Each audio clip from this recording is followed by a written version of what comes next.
500 మంది కొంప ఉసురు తీసుకున్నావు, వాళ్ళ కొంప కొల్లేరు చేసినావు. 500 మంది అన్నదాతలు ఆత్మహత్య చేసుకుంటే ముఖ్యమంత్రి గారు అందాల పోటీలో బిజీగా ఉన్నాడు, రివ్యూ చేసే టైం లేదు. కల్లాల వడ్లు అట్లే ఉన్నాయి, కొనటోడు లేడు, కాంట పెట్టేటోడు లేడు, పట్టించుకున్నోడు లేడు. ఇప్పటికే అమ్మిన కాడికి పాపం మిల్లర్లకు అమ్ముకున్నారు, ఇప్పటికే 40-50% అమ్ముకున్నారు.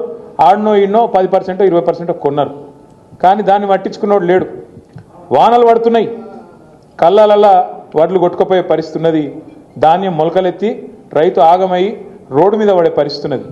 అడిగినోడు లేడు, పట్టించుకున్నోడు లేడు. అడుగుదాం ఎవరినన్నా అంటే ఊళ్ళో సర్పంచ్ లేడు, ఎంపీటీసీ దిక్కు లేడు, జెడ్పీటీసీ లేడు, కౌన్సిలర్ లేడు. కాంగ్రెస్ అని పట్టుకుందామంటే కాగడ పెట్టి ఎత్తుకుని వాడు దొరుకుతలేడు. ఎందుకు బిజీగా ఉన్నారు, ఏడ బిజీగా ఉన్నారు? కాగితాలు పట్టుకొని సెక్రటేరియట్ చుట్టూ గిర్ర గిర్ర గిర్ర తిరుగుతారు. ఏందిరా అంటే ముఖ్యమంత్రి చెప్పిండు, నాకు ఓ పని తెచ్చుకోమన్నాడు, మా మంత్రి చెప్పిండు పని తెచ్చుకోమన్నాడు, 4 పైసలు మిగులుతాయన్నారు. ఇక పాత బాకీలు ఏమైనా ఉంటే, పాత బిల్లులు ఏమైనా ఉంటే తెచ్చుకోమన్నారు, ఇస్తామన్నారు, కమిషన్లు తీసుకోమన్నారు. ఒకటే పనులు ఉన్నది ప్రభుత్వం మొత్తం, కమిషన్లు కమిషన్లు కమిషన్లు. 20% కమిషన్లు, 30% కమిషన్లు.